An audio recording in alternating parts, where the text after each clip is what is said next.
हरे कृष्णा। भगवान श्री रंगनाथ जी का मंदिर, इसको संपूर्ण विश्व का सबसे बड़ा मंदिर भी कहा जाता है। मंदिर की एक विशेषता आप लोगों ने देखा होगा, कितने द्वार हैं, कितने गोपुर हैं, 7 गोपुर हैं, और 7 गोपुरों का एक एक इतिहास है। विभिन्न राजाओं ने, विभिन्न भक्तों ने एक एक गोपुर को बनवाया है। इन गोपुरों के पीछे भी इतिहास है, उसको भी धीरे धीरे हम लोग सुनेंगे। और ये श्रीरंगम साक्षात क्या है? वैकुंठ ही इस जगत में अवतरित हुआ श्रीरंगम के रूप में। ये जो पूरा श्रीरंगम क्षेत्र है, इसको क्या कहा जाता है? वैकुंठ क्षेत्र। इस श्रीरंगम का जो प्राचीन नाम है, यहाँ पर सब नाम 2 मिलेंगे, प्राय कम से कम 2। जैसे हम यामुनाचार्य जी के स्थान पर गए, ये यामुनाचार्य जी उनका संस्कृत नाम है। तमिल नाम क्या है? आलवंदारा।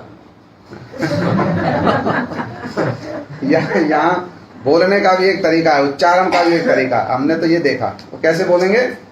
केवल बोलेंगे नहीं, सुर में बोलेंगे और थोड़ा मुंह हिलाएंगे और प्रसन्न होंगे। कैसे बोलेंगे? आलवंदारा, और थोड़ा हंसेंगे।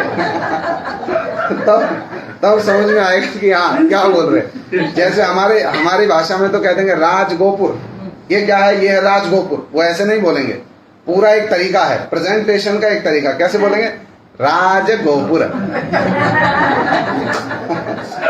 ऐसे बोलेंगे राजगोपुर। तब देखने से लगता हाँ हमने कुछ विशेष देखा। अब हमने बोल दिया राजगोपुर, इसमें कोई आनंद आया? कोई आनंद नहीं। और यदि ऐसे बोले राजगोपुर, कुछ आनंद आया? तो उच्चारण करने का भी एक तरीका है, बात को व्यक्त करने का भी एक तरीका है। यहाँ पर 7 राजगोपुर हैं, और जो सबसे प्रमुख राजगोपुर है, जो प्रारंभ में महाप्रभु जी के चरण चिन्ह हम लोगों ने जो दर्शन किए, उनके निकट में जो राजगोपुर है, उसका नाम ही है राजगोपुर। वन ऑफ द टॉलेस्ट राजगोपुर, या कह सकते सबसे बड़ा राजगोपुर 236 फीट ऊंचा है। कितना वैभव भगवान का। बैकुंठ है ना, तो बैकुंठ में तो वैभव प्रकाशित होगा। 7 गोपुर हैं, 7 द्वार कह लीजिए, गोपुर कह लीजिए, और 7 लेयर हैं। भगवान जी के मंदिर के चारों ओर 7 दीवार हैं और 21 द्वार हैं उसमें प्रवेश करने के लिए। पूरी नगरी बसी हुई है, माने अकेले नहीं बैठे हैं, पूरी नगरी बसा के बैठे हैं आनंद में। भीड़ आ रही है, दर्शन कर रही है, और धक्का दर्शन हो रहा है भगवान को, उसमें भी झलक दर्शन में आनंद हो रहा है। बैकुंठ है, बैकुंठ में तो ऐसे बड़े बड़े देवी देवता लोग रात दिन ऐसी भीड़ लगी रहती है देवी देवताओं की। ब्रह्मा जी भी मस्तक टेक रहे हैं। एक ब्रह्मा जी तो नहीं है, कितने ब्रह्मांडों में, कोटि कोटि ब्रह्मांडों में कोटि कोटि ब्रह्मा जी हैं। सब कोई 4 मुख वाले, कोई 1000 मुख वाले, कोई 1,00,000 मुख वाले, सारे ब्रह्मा जी आकर ऐसे ही भोग लगा रहे हैं। और वहां पर भी ऐसी रात दिन भगवान को आनंद हो रहा है। असंख्य देवी देवता लोग आ रहे, लोकपाल, दिक्पाल, बड़े दिव्य पुरुष भगवान का दर्शन करने आते हैं। ऐसा ही ऐश्वर्य प्रकाशित है यहाँ पर भी, उसकी कुछ कुछ छटा हम लोग यहाँ पर दर्शन करते हैं। श्री चैतन्य महाप्रभु जी यहाँ पर आए और 4 मास तक उन्होंने निवास किया। हम लोगों ने प्रातःकाल कुछ कुछ कथाएं श्रवण की, और भी सुनेंगे आने वाले दिनों में। इस श्री रंगनाथ जी के जो ये क्षेत्र है ना, इसका एक तमिल में नाम है। अब उसको कैसे उच्चारण करेंगे? देखो, एक है साधारण उच्चारण। साधारण उच्चारण में कैसे बोला? बेल्ली थिरु मत्था ग्रामम। क्या बोला? बेल्ली थिरु मत्था ग्रामम। ऐसे बोला, कुछ आनंद आया? अब इसको ऐसे बोलो, बेल्ली थिरु मत्था ग्रामम। देखो अब हंसे ना आप सारे लोग। कैसे बोला? बेल्ली थिरु मत्था ग्रामम। तो इसका नाम क्या था? प्राचीन नाम बेल्ली थिरु मत्था ग्रामम। ऐसे बोलना पड़ेगा, बेल्ली थिरु मत्था ग्रामम। इस श्रीरंग क्षेत्र का नाम था बेल्ली थिरु मत्था ग्रामम। कावेरी नदी निकट में प्रवाहित हो रही है। ये कावेरी नदी जो है क्या है? साक्षात बैकुंठ से अवतरित हुई बिरजा नदी है। कावेरी जी क्यों अवतरित हुई, कैसे अवतरित हुई, इसकी भी कथाएं हैं, इसको भी हम लोग आने वाले दिनों में सुनेंगे। तो हम सुन रहे 7 दीवारों से घिरा हुआ। हमारे प्रभुपाद जी ने भी, श्रील भक्ति सिद्धांत सरस्वती गोस्वामी ठाकुर जी जब वो दर्शन करने आए, तो उन्होंने भी बहुत सारा ऐतिहासिक तथ्य लिखा है श्रीरंग क्षेत्र के मंदिर का। समय अनुसार हम लोग उसको भी सुनेंगे। श्रीरंग क्षेत्र जी की बहुत सारी लीलाएं, बहुत सारी कथाएं हैं रंगनाथ जी की, बहुत सारी लोक कथाएं भी हैं कैसे ठाकुर जी ने अपने भक्तों के ऊपर में कृपा की है, कृपा की, कैसे ठाकुर जी का अपने भक्तों के साथ में आदान प्रदान हुआ। ऐसे भी बहुत सारी लोक लीलाएं भी हैं यहाँ पर, उनको भी सुनेंगे। श्री रामानुजाचार्य जी, श्री यामुनाचार्य जी, श्री सुदर्शनाचार्य जी, ये सब जितने महान वैष्णव लोग हुए हैं, उन्होंने भगवान श्री रंगनाथ जी की जो सेवा है उसकी बहुत सुंदर और सुचारू व्यवस्था करने में इन सबका बड़ा योगदान है, बड़ा योगदान। इसलिए हम लोग जैसे अभी यामुनाचार्य जी के स्थान पर गए, प्रातःकाल हमने रामानुजाचार्य जी की समाधि का दर्शन किया। हमारे भक्ति विनोद ठाकुर जी ने बड़ी अच्छी एक बात कही है, ये तो भगवान का धाम है, बैकुंठ है, हम लोग इन वैष्णवों के स्थान पर क्यों जाते हैं? यदि हम भगवान के धाम में आए और जिन वैष्णवों ने भगवान के धाम की महिमा का, भगवान की सेवा का औज्वल्य विधान किया है। औज्वल्य विधान समझते हैं? तो औज्वल्य विधान किसको कहते हैं? भगवान की सेवा की सुंदर व्यवस्था की है, जो भगवान के नित्य परिकर हैं। यदि हम लोग उनकी समाधि स्थलियों पर ना जाएं, उनके निवास स्थान पर ना जाएं, तो हमारा वास्तव में धाम में आना हमारा संपूर्ण नहीं माना जाएगा। और क्या भावना लेकर के जाएंगे उनके पास में? हमने बतलाई थी ये बात, क्या भावना लेकर जाएंगे? स्मरण है किसी को? भक्ति विनोद ठाकुर जी ने कहा है, कबे धामवासी जने प्रणति करिया मागी वो कृपा लेश। कब मेरा ऐसा दिन आएगा कि मैं धामवासी जनों के निकट में जाऊंगा और उनसे, उनके चरणों में गिरकर उनसे कृपा का एक लेश मांगूंगा। तो ये रामानुजाचार्य जी, यामुनाचार्य जी, ये सब क्या हैं? ये वास्तविक धामवासी हैं। जो केवल शरीर से निवास कर रहे हैं वो धामवासी नहीं है। वास्तव में धामवासी कौन है? श्री रामानुजाचार्य जी, श्री यामुनाचार्य जी। इसलिए हम उनकी समाधि पे जाते हैं, उनको प्रणाम करते हैं। किस भावना के साथ? कबे धामवासी जने प्रणति करिया। प्रणति माने उनके चरणों में गिरकर शरणागत होकर क्या करेंगे? मागी वो कृपा रलेश, उनसे कृपा मांगेंगे। जब वो हमारे ऊपर में कृपा करेंगे तो क्या होगा? वैष्णवे रावेदने कृष्ण दयामय ए हैनो पामर प्रति हवे न सदैव। वैष्णवों की कृपा से क्या होगा? जब वैष्णवों के पास में जाकर हम उनके चरणों में आवेदन करेंगे कि आप हमारी ओर से भगवान रंगनाथ जी से प्रार्थना कर दीजिए, हमको प्रार्थना करने का समय भी मिलेगा वहां पर, हैं? हाथ पकड़ के खींच देंगे आगे, चलो प्रार्थना अपने घर में जाकर करना। तो हमारी प्रार्थना कैसे जाएगी वहां तक? हमारी जो रिक्वेस्ट है कैसे ग्रांटेड होगी? हम जाएंगे इन वैष्णवों के पास में, इनके चरणों में जाकर प्रार्थना करेंगे। तब क्या होगा? वैष्णवे रावेदने कृष्ण दयामय ए हैनो पामर प्रति हवे न सदैव। तब रंगनाथ जी हैं, तब वरदराज जी, तब हमारे ऊपर में कृपा करेंगे। तो इसलिए श्री रामानुजाचार्य जी ने और श्री यामुनाचार्य जी ने, श्री सुदर्शनाचार्य जी ने, इन सब ने भगवान रंगनाथ जी की सेवा में बहुत समृद्धि की। आज जो सब व्यवस्था देख रहे हैं ना, सुचारू व्यवस्था, इसमें रामानुजाचार्य जी का बड़ा विशेष योगदान, बड़ा विशेष योगदान। तो इसलिए हम उन सब के स्थान पर जाते हैं। हम लोगों ने श्री रंगनाथ जी के श्री विग्रह का दर्शन किया है। श्री विग्रह का दर्शन किया, थोड़ा सा तो किया, धक्का मुक्की में ही सही, किंतु जो भी किया, हमने कितना किया इससे कोई विशेष अंतर नहीं पड़ता है। भगवान ने दर्शन कर लिया, ये मुख्य बात। भगवान को ये पता चल गया, हाँ कोई भक्त आया है, प्रणाम करके गया है, मुख्य बात ही। हमारा विश्वास नहीं होता वो दूसरी बात है, किंतु वास्तविकता तो यही है। भगवान ने तो देख लिया कि हम आ गए, हमने उनका दर्शन कर लिया। तो यहाँ पर बड़ा सुंदर हमारे प्रभुपाद जी ने, वो जिस स्थान पर भी जाते थे ना प्रभुपाद जी, वहां की बड़ी डिटेल्स प्रभुपाद जी लिखते थे। चैतन्य चरितामृत देखिए, चैतन्य भागवत देखिए, प्रभुपाद जी ने गौड़ मंडल के सब स्थानों की पूरी डिटेल्स बतलाई है।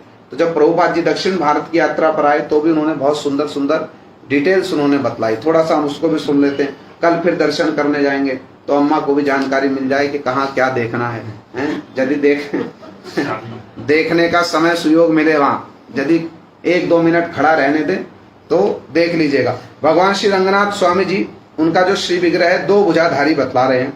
अनंत शैया शाही हैं भगवान, अनंत शैया पर शाही है ना, पूरा लेटे हुए आराम से हैं। और उनके चरणों में उनकी 2 शक्ति हैं, श्री भू और श्री नीला। 2 शक्ति हैं रंगनाथ जी की, श्री भू और श्री नीला। और उनके सम्मुख में उनकी उत्सव मूर्ति है। प्राय बहुत सारे भक्तों को तो वही गोल्डन सी विग्रह को देखकर पीछे क्या है समझ में ही नहीं आया, इतने में तो आगे चलो, बस उतने में दर्शन हो गया। वो श्री विग्रह जो उनकी उत्सव मूर्ति है, हमारे यहाँ पर कहते हैं विजय विग्रह। विजय विग्रह माने जो उत्सवों में यात्रा करते हैं, जैसे जगन्नाथ जी के विजय विग्रह मदन मोहन जी छोटे, जो नरेंद्र सरोवर में स्नान इत्यादि करने जाते। दक्षिण भारत में क्या कहते हैं उस विजय विग्रह को? उत्सव मूर्ति। माने जिन छोटे विग्रह को लेकर बड़े विग्रह को तो बाहर ले जाना संभव नहीं है, छोटे विग्रह को बाहर ले जाते हैं, उनको क्या कहते हैं? उत्सव मूर्ति। उन उत्सव मूर्ति का भी एक बड़ा सुंदर नाम है, नाम है श्री मानावला पेरुमल।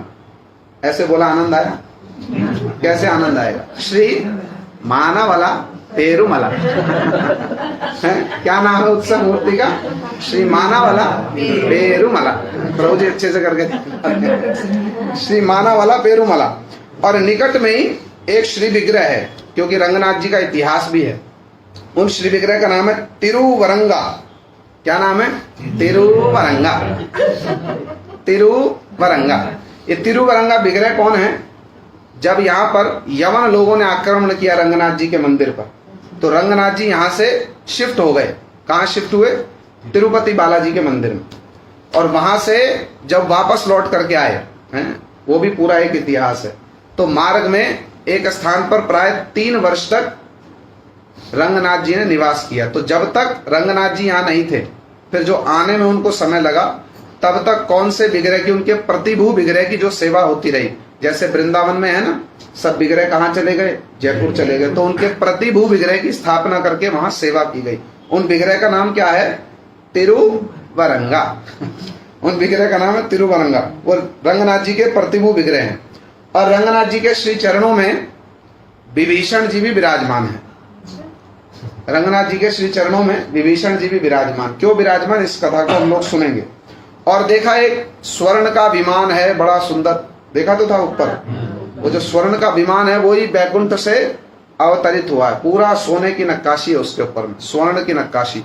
बैकुंठ है ना, वैभव प्रकाशित किया भगवान ने, किंचित सा वैभव है। तो वो पूरा स्वर्ण का विमान है जिससे भगवान पधारे। श्री रामानुजाचार्य जी ने श्री रंगनाथ जी की सेवा की बड़ी सुचारू व्यवस्था की। प्रभुपाद जी बतला रहे, बड़ी सुचारू व्यवस्था। यदि हम मंगल आरती दर्शन करने जाएं तो मंगल आरती के समय में श्री रंगनाथ जी का बड़ा विशेष दर्शन होता है।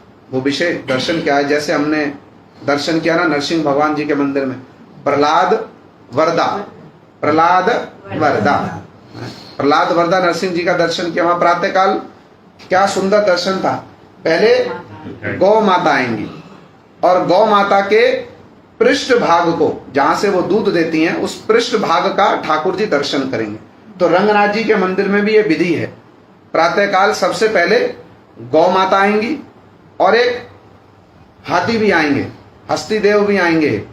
तो रंगनाथ जी किनका दर्शन करेंगे? सबसे पहले गौ माता के पृष्ठ भाग का और हस्ती के अग्र भाग का, हाथी के माथे का दर्शन करेंगे। ये दोनों ही बड़े मंगलजनक हैं। उस समय में पुजारी लोग क्या करेंगे? वो शंख वादन करेंगे, बहुत उच्च स्वर से शंख बजाएंगे। तो शास्त्रों में ऐसा वर्णन है, उस समय में श्री रंगनाथ जी का दर्शन करना। अब यदि बतला देंगे तो फिर कहेंगे मंगल आरती जाएंगे हम। तो भैया आप जिन भक्तों को प्रेरणा मिले वो भक्त चले जाएं। उस समय में बतलाया कि श्री रंगनाथ जी का दर्शन करना सर्वाधिक मंगलमय माना गया। अब ऐसे तो भगवान का दर्शन सब समय मंगलमय है, इसमें कोई विचार करने की बात नहीं है, किंतु शास्त्रकारों ने ऐसा वर्णन किया है। ये श्री रंगनाथ जी का जो श्री विग्रह है, ये स्वयं व्यक्त विग्रह है। स्वयं व्यक्त विग्रह समझते हैं? तो जो स्वयं सेल्फ मैनिफेस्टेड विग्रह, स्वयं व्यक्त विग्रह, इसका एक बड़ा सुंदर इतिहास है। थोड़ा सा हम उसको भी सुन लेते हैं। सृष्टि से पूर्व ब्रह्मा जी कहां से प्रकट हुए? भगवान के नाभि कमल से हैं। हमने एक ही ब्रह्मा के विषय में सुना है, ऐसे बहुत सारे ब्रह्मा है। 7 जन्म है ब्रह्मा जी के, 7 जन्म। एक जन्म में कहां से प्रकट हुए? भगवान के नाभि कमल से। जब वो भगवान के नाभि कमल से प्रकट हुए तो उन्होंने देखा चारों ओर अंधकार ही अंधकार है, कुछ समझ में नहीं आता। तो उनको शब्द सुनाई दिया। क्या शब्द सुनाई दिया? तप तप तप। तो ब्रह्मा जी तप करने लग गए। जब तप किया, कितने वर्षों तक किया? 60,000 वर्षों तक।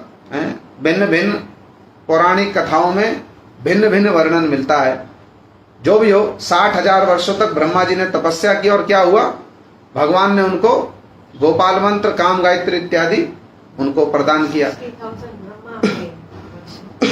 जी 60,000 हमारे वर्ष तो ब्रह्मा जी के लिए कुछ भी नहीं है। फिर तो ये तपस्या आरंभ की, ये हो गया। तो फिर जब भगवान ने उनको मंत्र इत्यादि प्रदान किए तो ब्रह्मा जी को शक्ति भी प्रदान की भगवान ने। तो श्रील प्रभुपाद जी बतलाते हैं कि फिर ब्रह्मा जी की इच्छा हुई कि मैं भगवान के दर्शन भी तो मिलने चाहिए ना। मंत्र दिया किसने? गुरु जी का दर्शन मिला नहीं तो मन को संतुष्टि होगी? भैया गुरु जी ने खाली दर्शन दिया नहीं, खाली कान में मंत्र दे दिया तो संतुष्टि होगी नहीं। तो ब्रह्मा जी की इच्छा हुई कि मैं भगवान के दर्शन करूं। तो भगवान ब्रह्मा जी ने उसके लिए तपस्या करनी प्रारंभ की और बड़ी कठोर तपस्या की।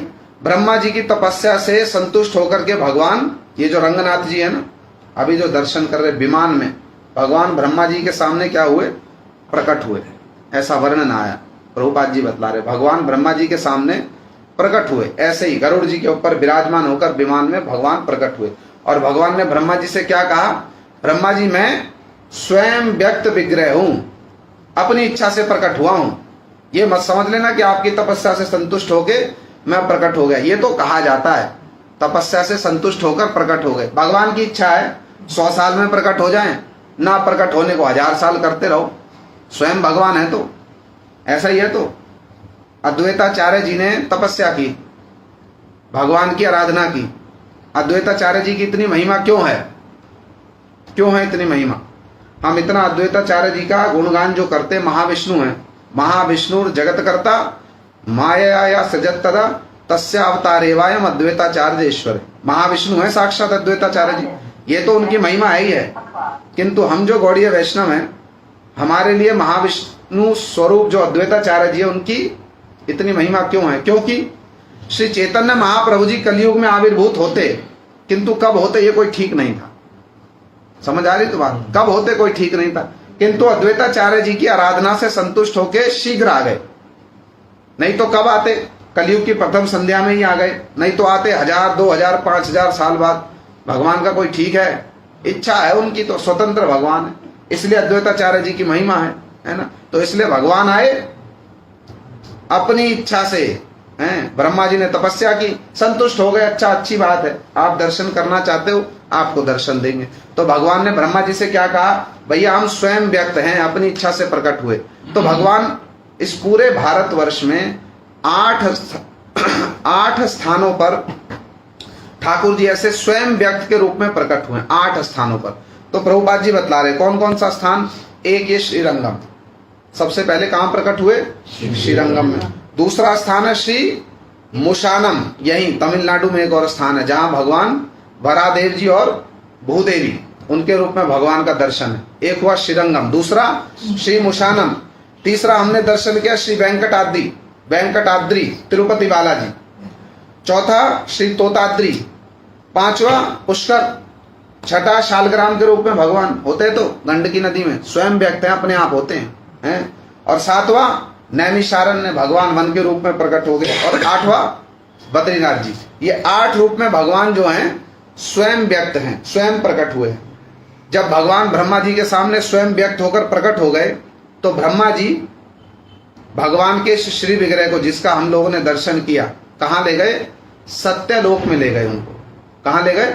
सत्यलोक। और सत्यलोक में ले जाकर के ब्रह्मा जी ने उनकी आराधना करनी आरंभ की। उसके पश्चात में बड़े दीर्घ समय तक उन्होंने उनकी आराधना की। उसके पश्चात में जब ब्रह्मा जी ने सृष्टि की, अभी कौन सा मनवंतर चल रहा है? वैवस्वत मनवंतर। तो इस वैवस्वत मनवंतर में जब वैवस्वत मनु हुए तो उनको भगवान ने क्या किया?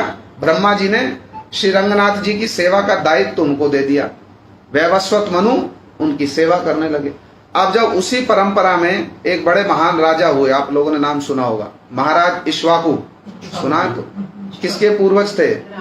राम जी के पूर्वज। जब वो अयोध्या के राजा बने तो उनकी इच्छा हुई कि हम भगवान रंगनाथ जी को अयोध्या ले जाएं।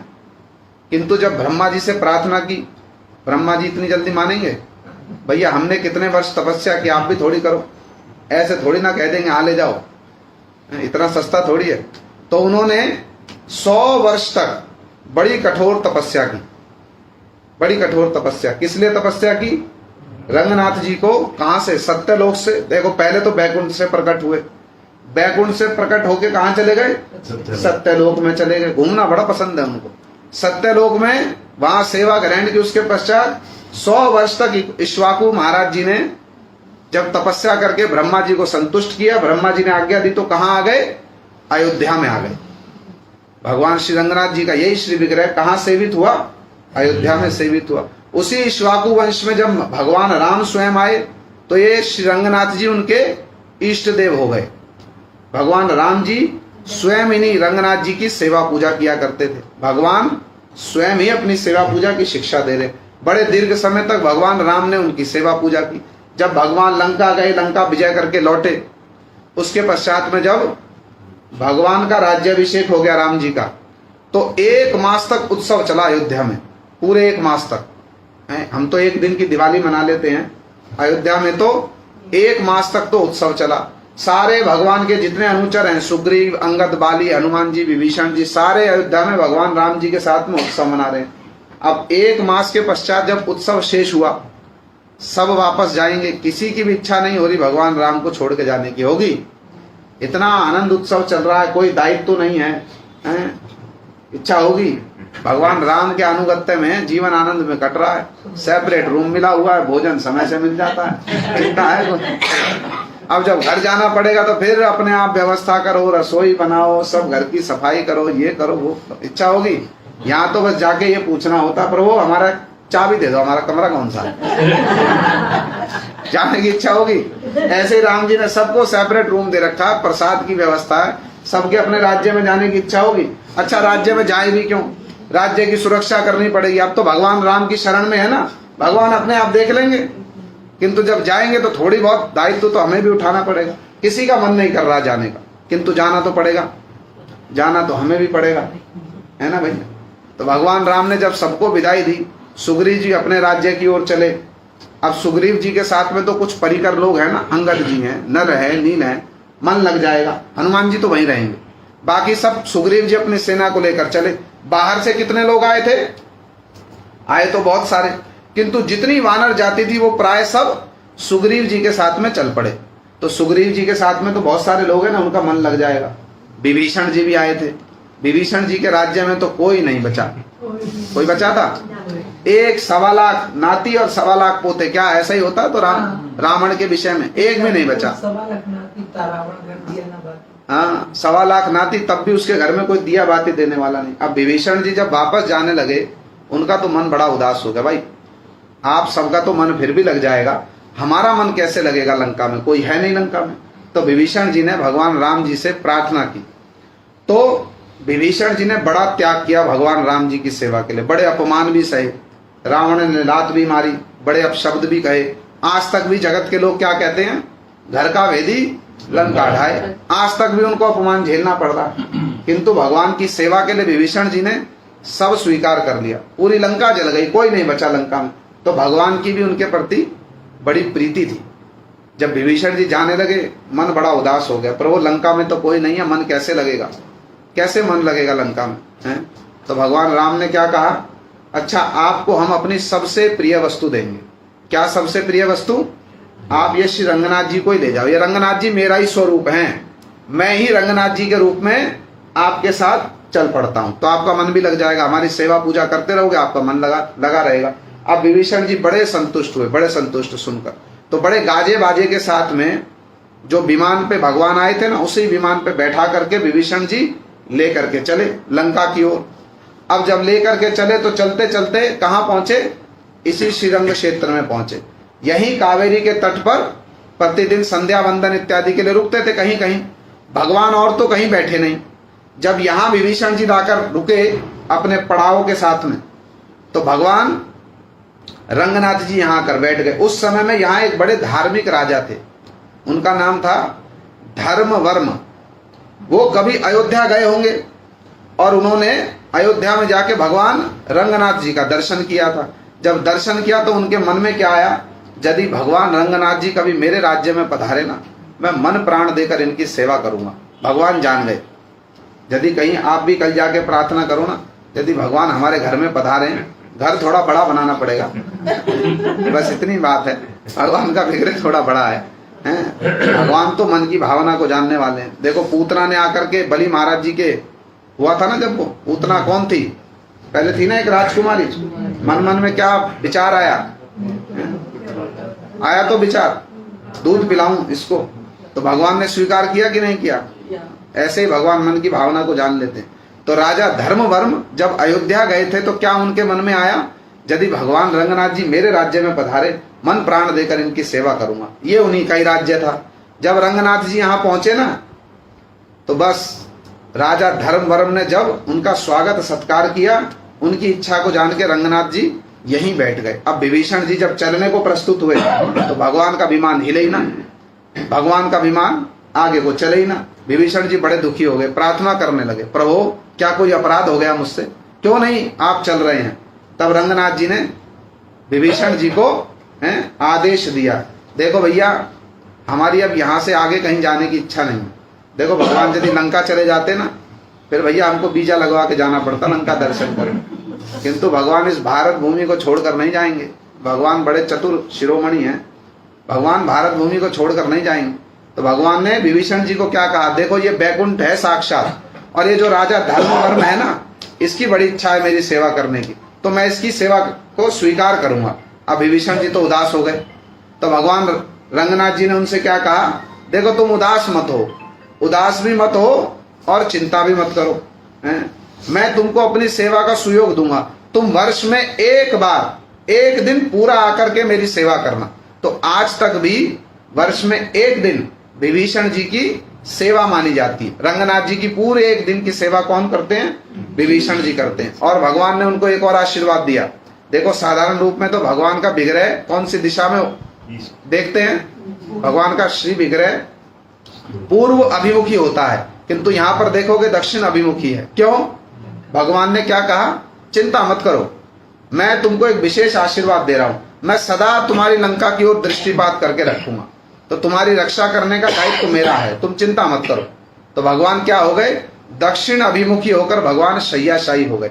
तब से भगवान इसी स्थान पर विराजमान है। बड़े सुंदर रूप में भगवान की राजा धर्मवर्म ने सेवा की व्यवस्था की। ये जो भगवान दक्षिण अभिमुखी हो गए ना, इस विषय में एक और बड़ी सुंदर बात, बड़ी सुंदर बात। जब सीता जी लंका से लौट करके आई ना, और सब हो गया, राम जी का राज्याभिषेक हो गया, तो सीता जी ने एक दिन राम जी से पूछा, क्या पूछा कि हे प्रभु, जब मैं लंका में थी ना, तो एक दिन मैंने विभीषण जी को कहते हुए सुना था, विभीषण रावण से कह रहे थे कि तुम सीता को जितना शीघ्र हो सकता राम को लौटा दो। कौन कह रहा है, विभीषण। किससे कह रहे, रावण से। सीता जी सुन रही थी। विभीषण रावण से कह रहे कि जितना शीघ्र हो सीता को राम जी को लौटा दो। क्यों, जब से सीता जी इस लंका में आई है ना, नाना प्रकार के अपशकुन हो रहे हैं, नाना प्रकार के अपशकुन। तो सीता जी ने राम जी से पूछा कि मैं तो सौभाग्य की देवी हूं ना, मैं तो सौभाग्य की देवी हूं, मैं तो जहां जाऊं वहां तो मंगल ही मंगल होगा, फिर लंका में अमंगल कैसे आ गया मेरे जाने पर, अपशकुन कैसे होने लगे। तो राम जी ने सीता जी से क्या कहा, उत्तर दिया, देखो लंका में जो अपशकुन हुए ना, वो तुम्हारे कारण नहीं हुए, वो हुए रावण के कुकर्मों के कारण, वो हुए रावण के कुकर्मों के कारण। सीता जी ने फिर भी कहा, किंतु रावण के कुकर्मों के कारण अपशकुन हुए, अमंगल हुआ, मैं तो सौभाग्य की देवी हूं ना, मेरे वहां होने से तो सारे अमंगल मंगल में बदल जाने चाहिए थे, ऐसा क्यों नहीं हुआ। सीता जी को संतुष्टि नहीं हुई। तब भगवान राम जी ने उनसे क्या कहा, आप जो लंका में निवास किया ना आपने, उससे लंका का क्या सौभाग्य है, मैं अपने रंगनाथ स्वरूप में जगत को बतलाऊंगा। कैसे, मैं सब समय लंका की ओर दृष्टिपात करके रहूंगा, सब समय। समझ रहे तो बात, कितना लंका है, लंका का कितना माने मंगल हुआ, लंका का कितना सौभाग्यवती होगी लंका। सीता जी आपके वहां निवास करने से मैं क्या करूंगा, सदा सर्वदा लंका की ओर दृष्टिपात करूंगा। इसलिए भगवान रंगनाथ जी सब समय कहां दृष्टिपात करके रहते, लंका की ओर दृष्टिपात करके रहते। हम लोगों ने भी दर्शन किया रंगनाथ जी का। और बड़ी सुंदर इतिहास हमारे प्रभुपाद जी बतला रहे। क्या इतिहास बतला रहे, एक बड़ी अच्छी बात बतला रहे। कहते हैं कि ये रंगनाथ जी के विग्रह के साथ में ना बड़ी सारी लीलाएं हैं, बड़ी सारी लीला। पहले तो राजा धर्मवर्म ने बड़ी सुंदर व्यवस्था की, सेवा की, किंतु कालक्रम से क्या हो गया, जैसे जगन्नाथ जी का पूरा मंदिर सुनते हैं ना, वो जगन्नाथ जी का पूरा मंदिर राजा इंद्रद्युम्न ने सेवा प्रकाशित की, उसके बाद कालक्रम से पूरा मंदिर मिट्टी से ढक गया, सुनते हैं तो।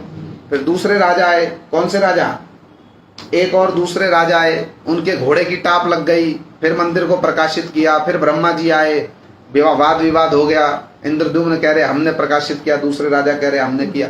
ये सुनते हैं तो। ऐसे ही रंगनाथ जी के मंदिर में भी हुआ।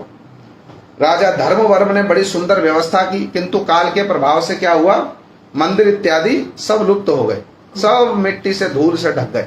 भगवान रंगनाथ जी का विग्रह भी अप्रकाशित सा हो गया, ढक गए सब। उसी समय में जब यहाँ पर दक्षिण में चोल राजाओं का और पांडे राजाओं का, इनका बड़ा प्रभाव रहा है।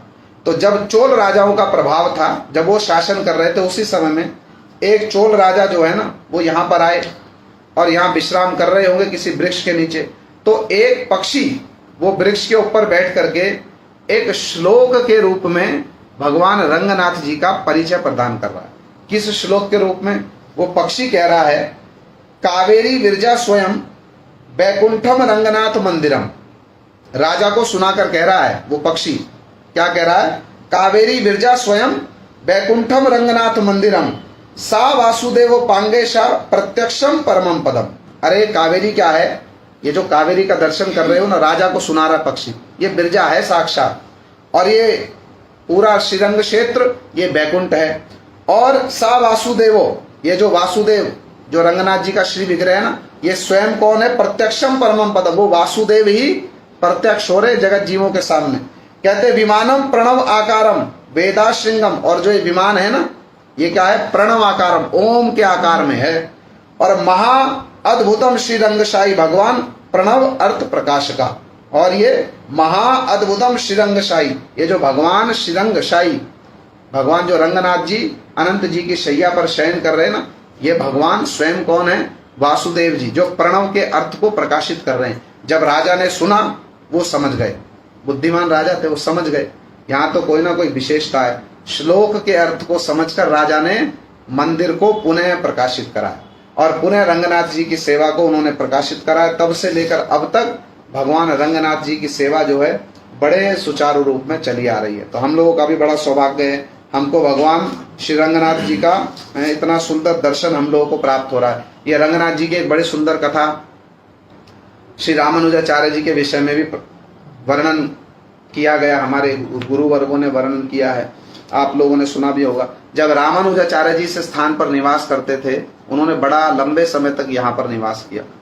तो रामानुजाचार्य जी निवास करते थे, तो धनुर्दास नाम का एक व्यक्ति था, बड़ा मल्ल था, बड़ा बलशाली शरीर का, सुना है तो बड़ा बलशाली एक धनुर्दास नाम का एक व्यक्ति मल्ल था। मल्ल समझते हैं, पहलवान, रेसलर। और वो एक वैश्या के प्रति आसक्त हो गया। जब वो वैश्या श्री रंगनाथ जी का दर्शन करने जाती है अथवा कहीं भी जाती, तो वो जो धनुर्दास है वो उस वैश्या के मुख की ओर देखकर उल्टा चलता था, सीधा नहीं चलता था, उल्टा चलता था।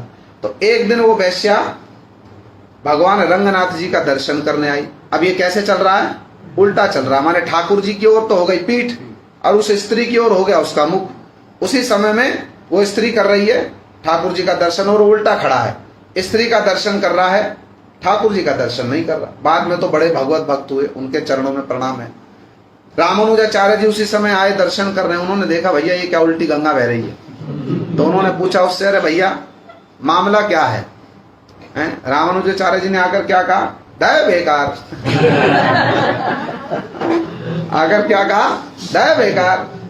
और धनुदास जी से पूछा, अरे भैया ये मामला क्या है, क्या दर्शन कर रहे हो, स्त्री का मुख दर्शन करके तुमको क्या आनंद का अनुभव हो रहा है? तो धनुर्दास जी क्या कहता रामानुजाचार्य जी से, अरे एक बार आप भी दर्शन कीजिए। भगवान का विग्रह क्या, वो तो पत्थर है, इसका मुख देखने के पश्चात और किसी का मुख देखने की इच्छा ही नहीं होगी, आप भी एक बार दर्शन करो। और रामानुजाचार्य जी क्या कहते हैं, यदि हमने इससे भी कोई सुंदर वस्तु का दर्शन करा दिया तो क्या करोगे? कहते इसका मुंह देखना छोड़ देंगे। यदि इससे कोई सुंदर वस्तु, कहता पहले तो हो ही नहीं सकती, इससे सुंदर वस्तु जगत में कोई हो ही नहीं सकती, और यदि दर्शन करा दे तो, यदि करा दिया तो फिर उसका दर्शन करेंगे। तो रामानुजाचार्य जी ने क्या कहा, बस घूम जाओ, अधिक चेष्टा मत करो, बस घूम जाओ।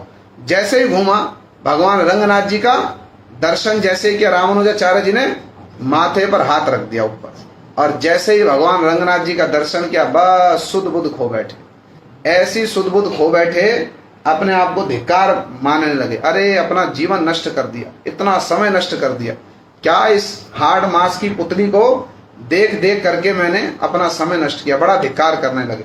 और बाद में दोनों रामानुजाचार्य जी ने उनका विवाह कराया और दोनों रामानुजाचार्य जी के शिष्य बन गए। और बड़ी सुंदर सुंदर उनकी भी कथा है। तो हमारा भी बड़ा सौभाग्य है, हमने भगवान श्री रंगनाथ जी का ऐसा दर्शन करने का हम लोगों को सौभाग्य प्राप्त हुआ। और भी रंगनाथ जी की बड़ी सुंदर सुंदर कथाएं, हम लोग उनको भी सुनेंगे। अभी हम लोग कहाँ गए थे?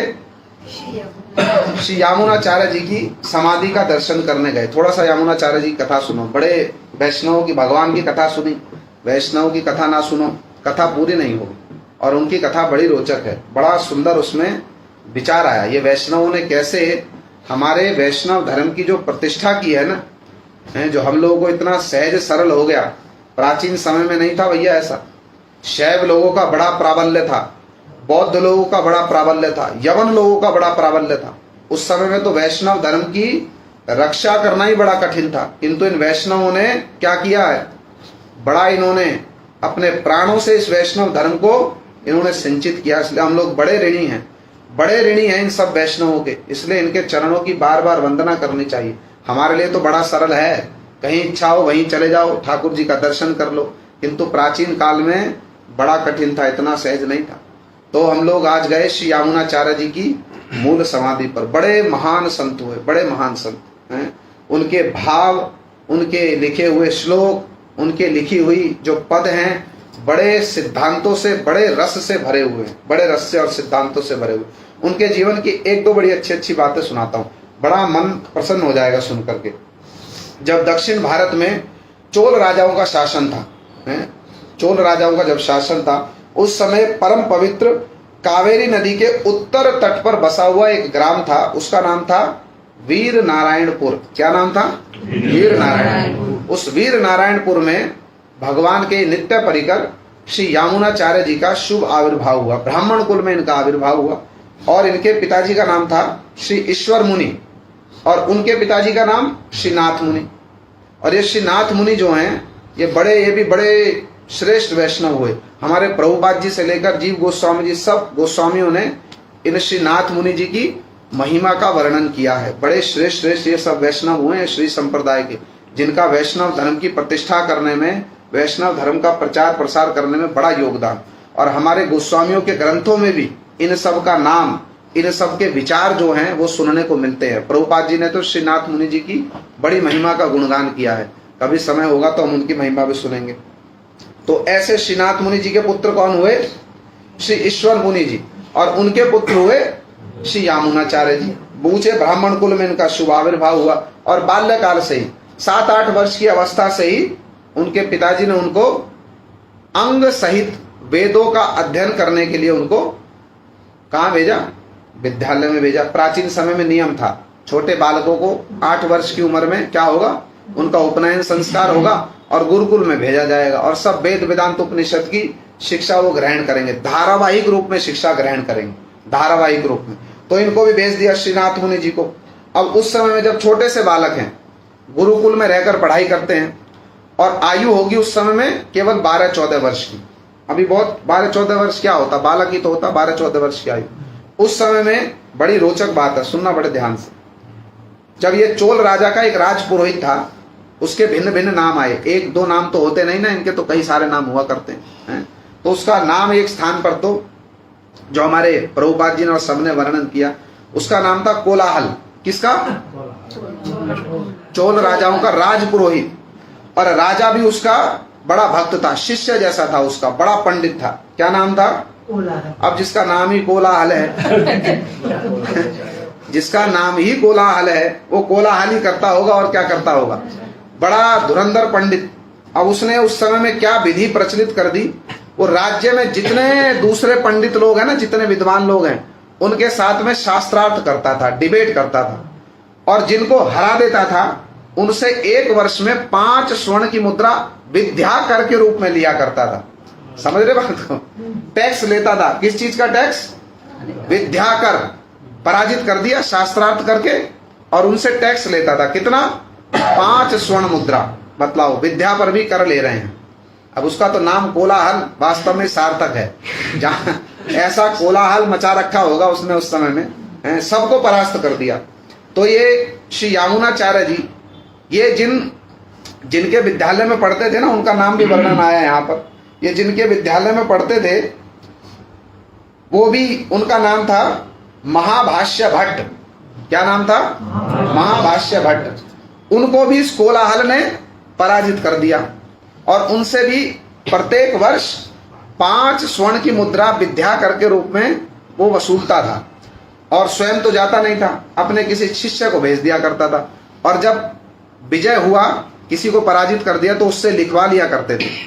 होता है तो एक, उस समय में तो वो भोजपत्र इत्यादि होते थे ना, उस पर एक पट्ट लिखवा लिया कि भैया हम तुमसे पराजित हो गए तो हम तुमको विद्याकर के रूप में 5 स्वर्ण मुद्रा देंगे।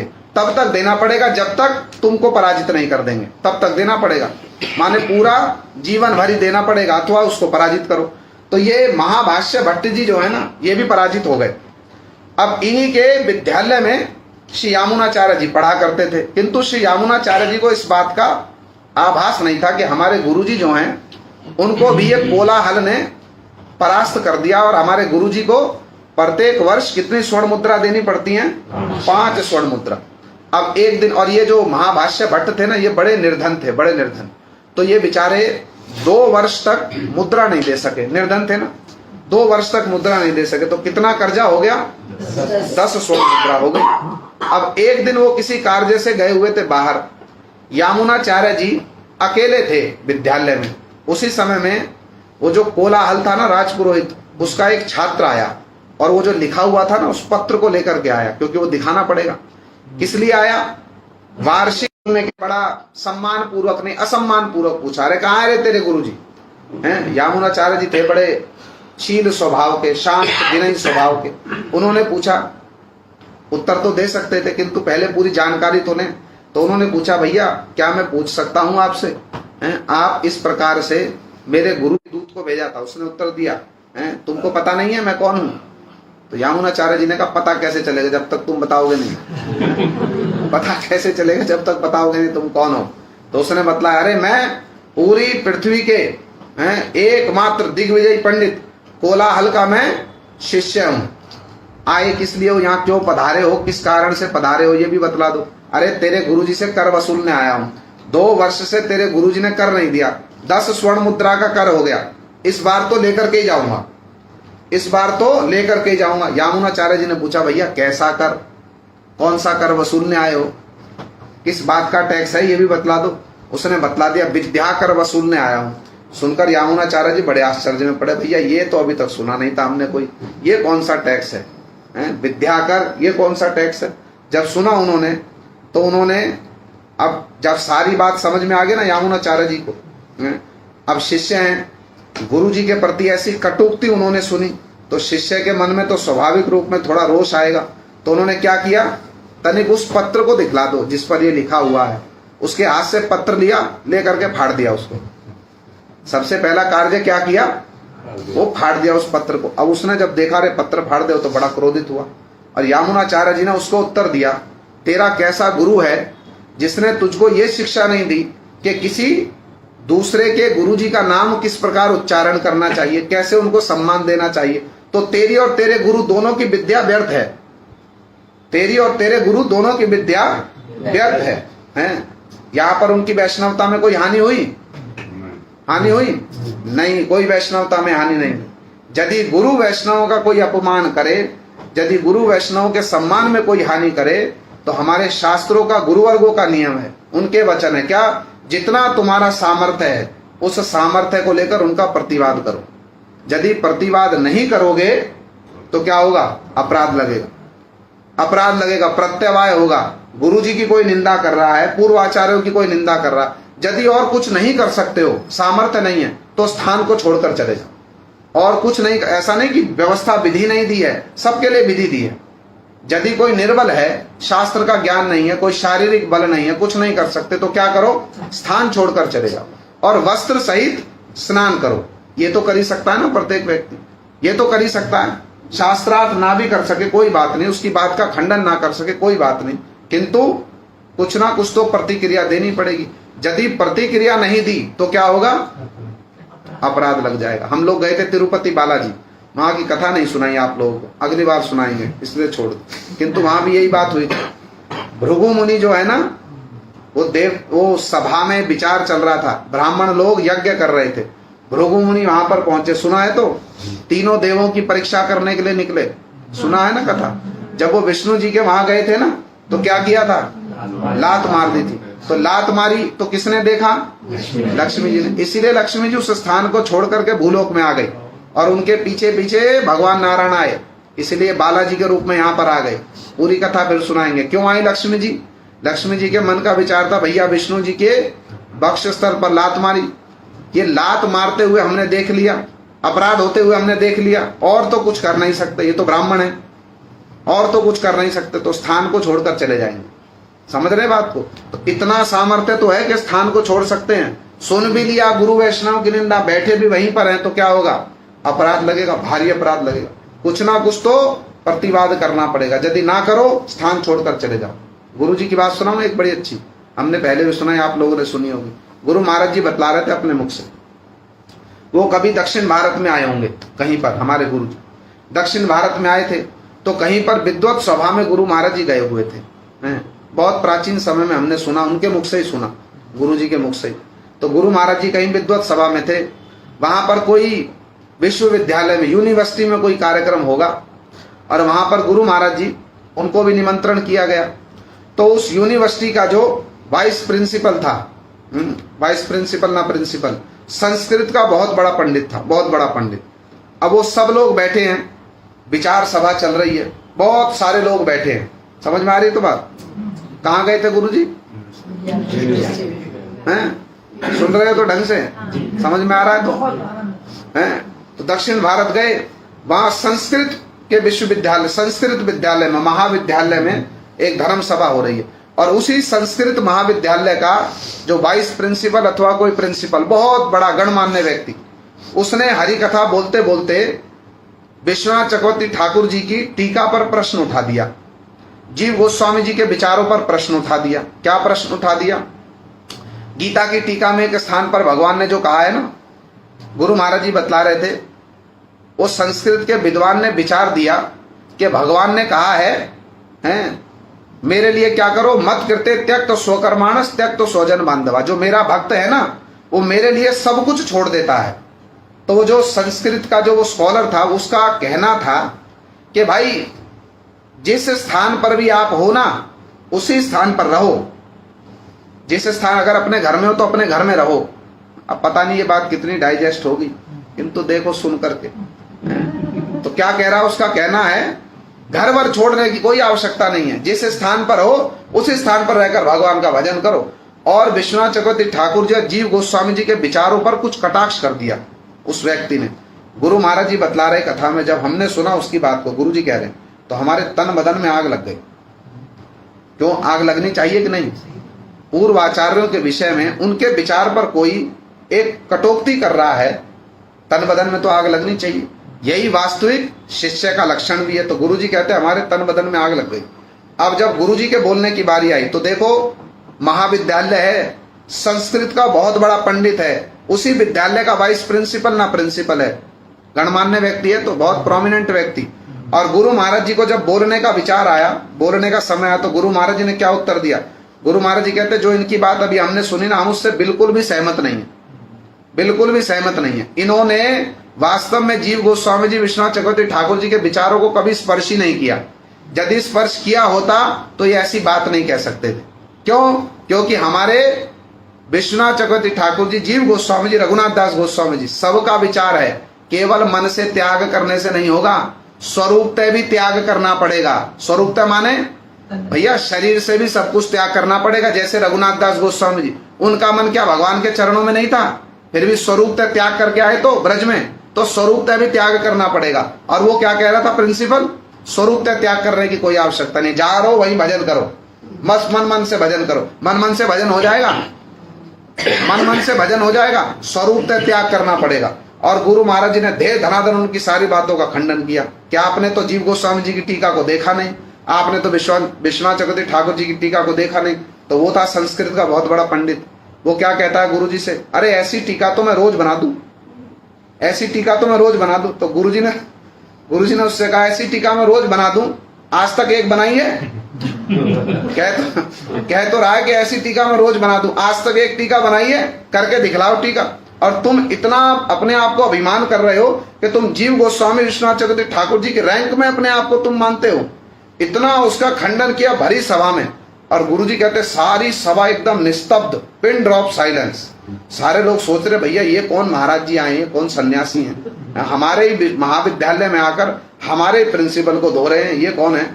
सब आश्चर्य में पड़ गए, कोई उत्तर नहीं दे सका। उत्तर देंगे? शास्त्र के ऐसे ऐसे विचार गुरुजी ने प्रस्तुत किया। और गुरुजी कहते बाद में उस व्यक्ति ने आकर के हमारे चरणों में क्षमा मांगी कि महाराज जी हमको क्षमा कर दीजिए, हमसे बड़ा भारी अपराध हो गया। जब गुरुजी ने शास्त्र के विचार लेकर खंडन किया ना, तो बाद में आकर के अपनी भूल का अनुभव हुआ और आकर गुरुजी के चरणों में क्षमा मांगी।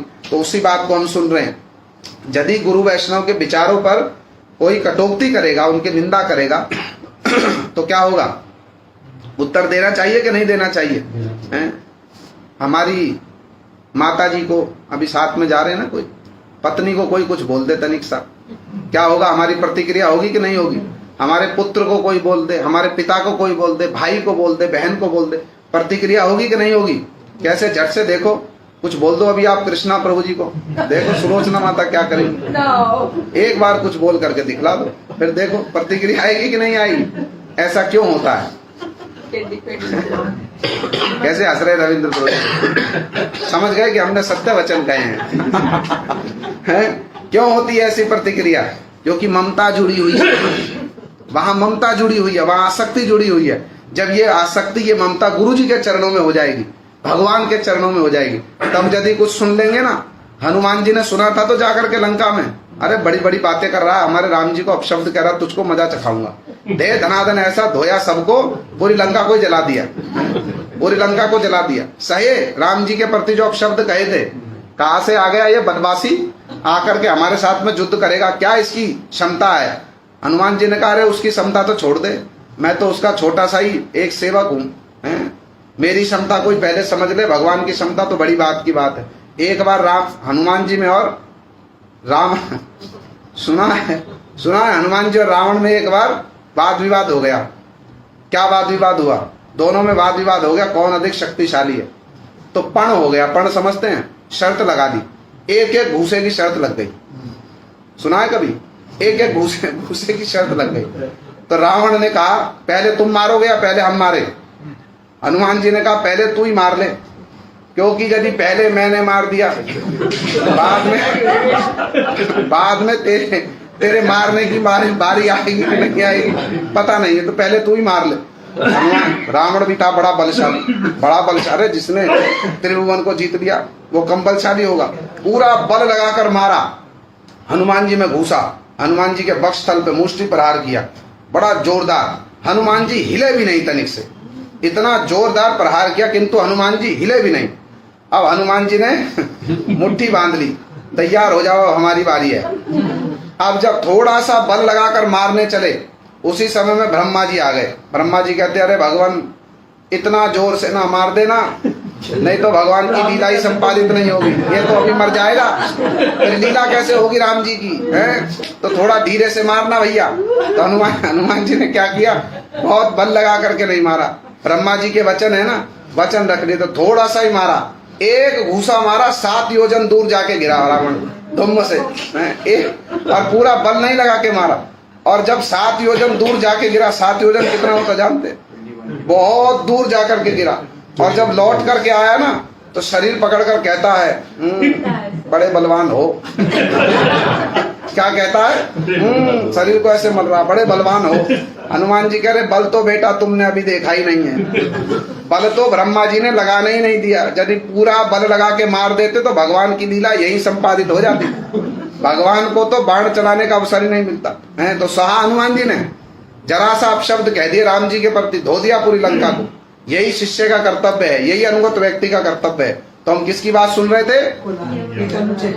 यामुनाचार्य जी की। जब कोलाहल के दूत ने ऐसी बात कही ना, तो यामुनाचार्य जी भी क्या हो गए, पहले तो उस पेज को ही फाड़ दिया, इधर ला पहले तो तू, इस पर ही लिखा हुआ है, इसको लेकर आ जाता होगा हर बार। हर वर्ष लेकर के उसको फाड़ दिया पेज को और कहा जा अपने गुरुजी को जाकर बोल दे कि हमारे गुरुजी के पास समय नहीं है। जैसे प्रभु जी कह रहे थे ना 2-3 दिन पहले, फोकटिया बात फोकटिया बात करने का हमारे पास में समय नहीं है, हमारे गुरुजी को फोकटिया बात करने का समय नहीं है। जाकर के बोल दे अपने गुरुजी को, हैं? किसको बोला? क्या बोला? है बेकार, कहाँ से पत्थर उठा लाया? जाकर अपने गुरुजी को बोल दे ये फोकटिया बात करने का हमारे गुरुजी के पास में समय नहीं है। जाकर बोल दे यदि तेरे गुरुजी में सामर्थ्य है ना तो आकर के, उनके गुरुजी का नाम क्या था? यामुनाचार्य जी के गुरुजी का नाम क्या था? क्या था यामुनाचार्य जी गुरुजी का नाम? है बेकार, क्या सुन रहे हो कथा आप लोग? इतना हम लोग प्रीति पूर्वक सुना रहे। महाभाष्य भट्ट, महाभाष्य भट्ट। तो क्या कहा यामुनाचार्य जी ने? जाकर कह दे अपने गुरुजी से कोलाहल से, यहाँ आकर कोलाहल ना करे, हैं? यदि उसमें सामर्थ्य है ना तो हमारे गुरुजी महाभाष्य भट्ट की तो बात छोड़, मैं उनका सबसे छोटा सेवक हूँ, हमसे जाकर के शास्त्रार्थ कर ले। जाके कह दे अपने गुरुजी से। उनकी आयु कितनी थी उस समय में? केवल 12-14 वर्ष की आयु।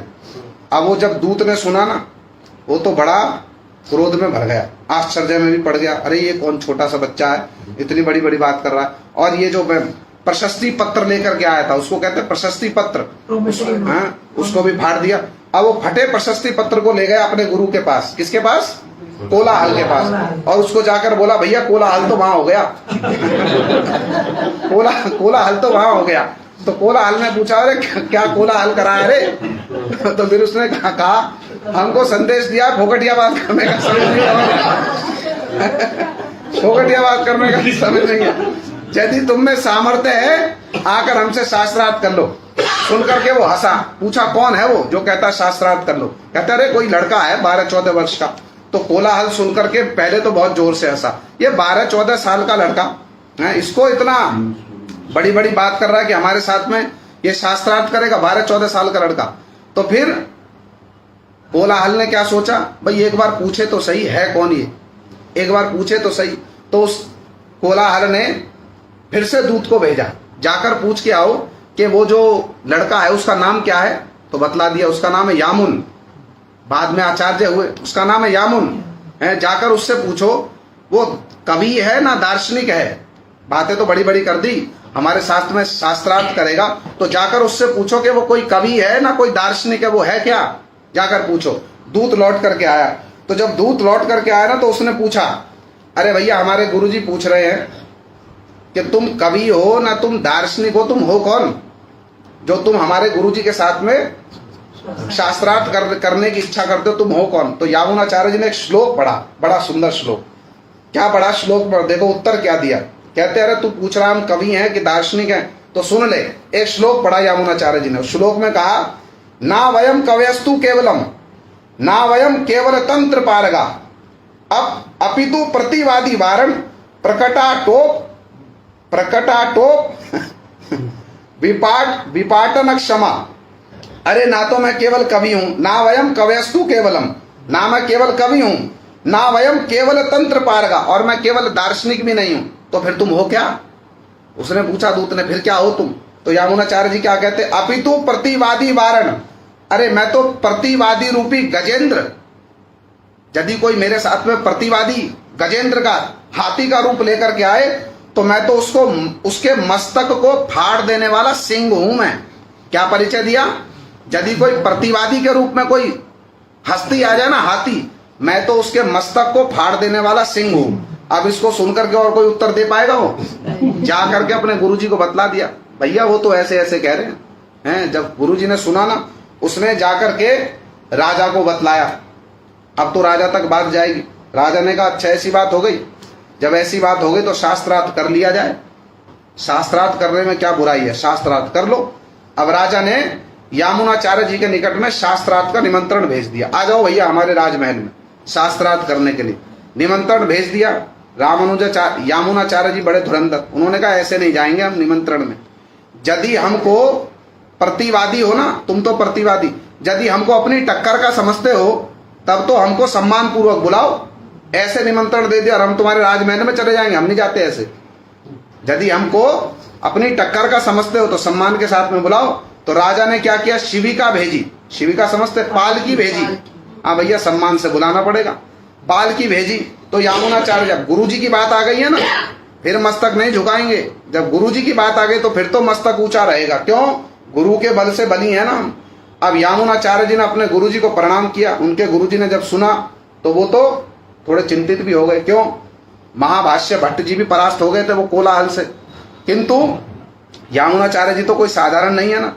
गुरुजी के चरणों में प्रणाम किया। गुरुजी भी मन मन में चिंता कर रहे थे, 12-14 वर्ष का छोटा सा बालक है ये, न जाने इसके साथ में वो कैसा व्यवहार करे। यामुनाचार्य जी ने कहा, आप चिंता मत करो।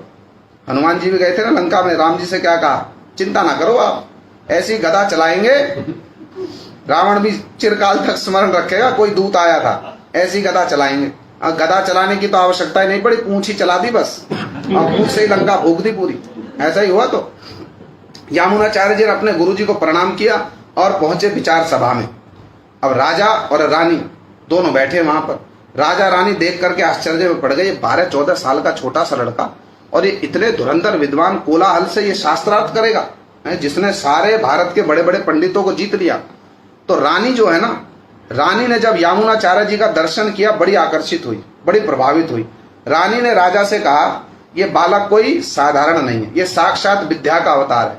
मैं आज बतला रही हूं तुमको कि ये कोलाहल से हारेगा नहीं, ये कोलाहल को हरा देगा। रानी क्या कहती है, ये कोलाहल से परास्त नहीं होगा, बल्कि ये कोलाहल को परास्त कर देगा। आज तक जो किसी से परास्त नहीं हुआ, उस कोलाहल को भी ये परास्त करेगा। राजा सुनकर के आश्चर्य में पड़ गया। राजा कहता है, ऐसा तुमने इस बालक में क्या देख लिया? ऐसा तुमको इस 12-14 वर्ष के बालक में क्या दिखलाई दे रहा है? ये इतने बड़े पंडित को परास्त कर देगा। रानी कहती है, परास्त कर देगा। राजा कहते हैं, यदि नहीं कर सका? रानी कहती है, यदि नहीं कर सका तो मैं तुम्हारी दासी की दासी बन जाऊंगी। यदि नहीं कर सका तो मैं तुम्हारी दासी की दासी बन जाऊंगी। और राजा से पूछा, यदि कर दिया तुम क्या करोगे? राजा कहता, यदि कर दिया मैं अपना आधा राज्य इस बालक को दे दूंगा। दोनों में शर्त लग गई, दोनों में शर्त लग गई। अब बैठे, पूरी विचार सभा आरंभ हो गई। देखो क्या विचार हुए, विचार सभा आरंभ हो गई। पहले तो वो जो कोलाहल है ना, उसने सोचा है तो बालक है, इससे साधारण साधारण प्रश्न कर लूं। तो पहले तो यामुनाचार्य जी से साधारण साधारण से ही प्रश्न किए। यामुनाचार्य जी ने झट से सबके उत्तर दे दिए और फिर हंसते हुए कहते, अरे क्या हमसे बालकों के प्रश्न पूछ रहे हो? कुछ ऐसे प्रश्न पूछो जिसका उत्तर देने में हमको भी आनंद आए। अब वो सुनकर के उसको थोड़ा लगा तो सही, अरे भैया साधारण तो नहीं है ये बालक में कुछ ना कुछ तो विशेषता है। तो अब तक तो वो प्रश्न पूछ रहा था। अब उसने यामुनाचार्य जी से कहा, अब प्रश्न पूछने की बारी तुम्हारी। क्या कहा? अब प्रश्न पूछने की बारी तुम्हारी। किसने कहा? कोलाहल। तो यामुनाचार्य जी ने उससे प्रश्न पूछे और देखो, शास्त्रार्थ करने की तो बहुत अधिक आवश्यकता ही नहीं पड़ी। 3-4 ऐसे प्रश्न किए, पूरा शास्त्रार्थ वहीं समाप्त हो गया। प्रश्न सुनाता हूं आपको। और प्रश्न नहीं कहे, इतना सुंदर यामुनाचार्य जी ने ऐसा तर्क दिया। यामुनाचार्य जी ने कहा, बहुत अधिक विचार करने की आवश्यकता नहीं है, 2-4 ही प्रश्न पूछेंगे हम तो, और मन में क्या कहा उसमें निपटा देंगे तुमको। अधिक विचार करने की आवश्यकता नहीं पड़ेगी, 2-4 प्रश्न पूछेंगे, उसमें निपटा देंगे तुम्हें। तुम्हारा कोलाहल हम आज यहीं शांत कर देंगे। तो पहला प्रश्न ये पूछा, भाई तुम तो बड़े पंडित हो, तो हमारे प्रश्न का उत्तर दो, हमारी बात को सिद्ध करो। पहला प्रश्न क्या पूछा कि मैं कहता हूं तुम्हारी मां बांझ है। यामुनाचार्य जी ने पहला प्रश्न क्या पूछा, मैं कहता हूं तुम्हारी मां बांझ है, सिद्ध कर दो कि तुम्हारी मां बांझ नहीं है। समझ में आ रही बात? बांझ किसको कहते हैं? जिसकी कोई संतान नहीं हुई हो। यामुनाचार्य जी ने पहला, अभी शास्त्र पर तो बात ही नहीं गई, ऐसे ही छोटे मोटे तर्कों से ही कोलाहल को शांत कर दिया। ऐसे हमारे वैष्णव आचार्य हुए हैं बड़े धुरंधर, शास्त्रों की तो चर्चा करने की उनके समान प्रतिद्वंदी होगा कौन? उनसे कौन प्रतिद्वंद करेगा? इतने धुरंधर है जो भगवान के परिकर, उनसे कौन प्रतिद्वंदिता करेगा? वो तो ऐसे ही जैसे अधिकारी वैसे ही प्रश्न करके चलता करते, चलो आगे चलो, बस इतना ही बहुत तुम्हारे लिए। तो क्या प्रश्न किया? मैं कहता हूं तुम्हारी मां बांझ है, सिद्ध कर दो कि तुम्हारी मां बांझ नहीं है। अब वो सुनकर आश्चर्य में पड़ गया, अरे मुझसे ही पूछ रहे तेरी मां बांझ है? तेरी मां बांझ माने मैं तो पुत्र बैठा हूं, अब मेरी माँ बांझ कैसे हो गई? पहला प्रश्न क्या पूछा? मैं तो पुत्र बैठा हूं, अब उत्तर ही ना दे कुछ, क्या उत्तर दे? कहते सिद्ध कर दे कि तेरी माँ बांझ नहीं है, सिद्ध कर दो कि तेरी माँ बांझ नहीं है। अब वो कैसे सिद्ध करे? अरे मैं तो पुत्र बैठा हूं सामने, मेरी माँ बांझ कैसे हो गई? अब ये पूछ क्या रहे हैं, उसको प्रश्न नहीं समझ आए, ये पूछना क्या चाह रहे हैं, कुछ उत्तर नहीं दे रहा। रामानुजाचार्य जी क्या कहते हैं? मेरी बात का खंडन कर दो कि तुम्हारी माँ बांझ नहीं है। अब वो मन मन में क्या सोच रहा है? मेरी माँ बांझ कहां से हो गई? मैं तो बैठा हूं उसका पुत्र, मेरी माँ बांझ कहां से हो गई? उत्तर नहीं दे रहा है कुछ। अब जब उत्तर नहीं दे रहा है, मुख झुका करके बैठा है, मन मन में सोच रहा क्या उत्तर दूं। सारे सभासद लोग जो है ना, उनमें खुसर फुसर होना आरंभ हो गए। खुसर फुसर समझते हैं क्या होते? खुसर फुसर, एक दूसरे का मुंह देख रहे, उत्तर क्यों नहीं दे रहा है, उत्तर क्यों नहीं दे रहा? आश्चर्य में पड़ गए। यामुनाचार्य जी ने हाथ जोड़ करके पूछा, भैया बड़े विनयी है ना, विनय के साथ में ही खंडन कर देंगे। पूछा भैया उत्तर नहीं समझ में आ रहा है, चलो दूसरा प्रश्न पूछ लेते हैं। हो सकता है कि इसका उत्तर तुम दे दो, हैं? हो सकता है इसका उत्तर तुम दे दो। तो दूसरा प्रश्न हमारा है, ये जो राजा बैठा, सामने राजा बैठा, रानी बैठी है, और वो कौन है? कोलाहल, वो राज पुरोहित है, वो राज पुरोहित। दूसरा प्रश्न क्या पूछा है? ये जो तुम्हारा राजा है ना, पांड्य राजा, ये क्या है? ये बड़ा पवित्र है, बड़ा पवित्र। ये जो पांड्य राजा बड़ा पवित्र, तुम मेरी इस बात का खंडन कर दो। समझ में आई तो बात? क्या प्रश्न पूछा? ये जो तुम्हारा राजा है ना, ये राजा बड़ा पवित्र है, बड़ा पवित्र, तुम मेरी इस बात का खंडन कर दो। अब खंडन कर सकेगा? खंडन कर सकेगा उसकी बात का? और भी एक स्थान पर वर्णन आया, ये तो एक कथा में हमने देखा, दूसरे स्थान पर वर्णन आया, उसको भी प्रसंग में कह दूं। यामुनाचार्य जी ने उससे ये प्रश्न पूछा। अभी ये एक और प्रश्न है, फिर इनका उत्तर भी सुनेंगे हम, हैं? बीच में बात आ गई तो इसलिए कह देता हूं। दूसरा प्रश्न क्या पूछा? क्या भैया तुम्हारा जो ये राजा है ना, पांड्य राजा, ये बड़ा पवित्र है, तुम मेरी इस बात का खंडन कर दो, यदि तुम में सामर्थ्य है तो, कि ये पवित्र नहीं है, खंडन कर दो। खंडन कर सकेगा? अब वो उसको प्रश्न नहीं समझ में आ रहा। अरे राजा को पवित्र नहीं है, इस बात का खंडन मैं कैसे करूं? राजा पवित्र नहीं है, कैसे खंडन करूं? यदि मैं खंडन करने जाऊं, ये तो गर्दन काट देगा, और खंडन करूं भी कैसे? खंडन करूं कैसे? तो एक और ऐसा ही प्रश्न पूछा हमने, एक स्थान पर पढ़ा, बहुत पहले पढ़ा, हमारे गुरुजी ने पत्रिका में बहुत प्रकाशित किया इन सब आचार्यों की जीवनी। हमारे प्रभुपाद जी ने भी बहुत कुछ इन सब आचार्यों के विषय में लिखा भी है, बोला भी है, तो हमने बहुत वर्ष पहले पढ़ा था। वहां बड़ा सुंदर वर्णन आया कि यामुनाचार्य जी ने यह प्रश्न पूछा कि भैया भगवान ने ये सृष्टि की है, उससे यामुनाचार्य ने कोलाहल से, जो कि राजपुरोहित है, उससे एक प्रश्न ये भी पूछा था कि जब से सृष्टि हुई है ना, बड़े धार्मिक राजा हुए हैं इस सृष्टि में, बड़े धार्मिक राजा। आज तक जो सबसे बड़े धार्मिक राजा हुए हैं ना, वो कौन हुए? वो पांडु हुए हैं। कर दो मेरी इस बात का खंडन कि पांडु सबसे बड़े धार्मिक राजा नहीं है। क्या प्रश्न पूछा? मेरा ये मानना है कि आज तक सृष्टि में बहुत बड़े बड़े धार्मिक राजा हुए, एक राजा हुए धार्मिक, पांडु। मैं ये मानता हूं, यामुनाचार्य जी कहते हैं, मैं ये मानता हूं कि पांडु जो हुए ना, सबसे बड़े धार्मिक राजा हुए। मेरी इस बात का खंडन कर दो। अब वो खंडन कर सकेगा? यदि वो ये कहे कि पांडु सबसे बड़े धार्मिक राजा नहीं है, तो शास्त्र के विरुद्ध बात हो गई। और यदि ये कहे कि पांडु सबसे बड़े धार्मिक राजा हैं, तो राजा सामने बैठा है, तो राजा सामने बैठा है। राजपुरोहित यदि ये कहे हाँ पांडु सबसे बड़े धार्मिक है, राजा रुष्ट हो जाएगा। और मैं नहीं हूं धार्मिक, मेरे राज्य में बैठकर मेरा ही राजपुरोहित और बतला रहा है कि पांडु सबसे बड़े धार्मिक, उत्तर दे सकेंगे? कोई उत्तर नहीं दे सके। एक प्रश्न ये भी पूछा था।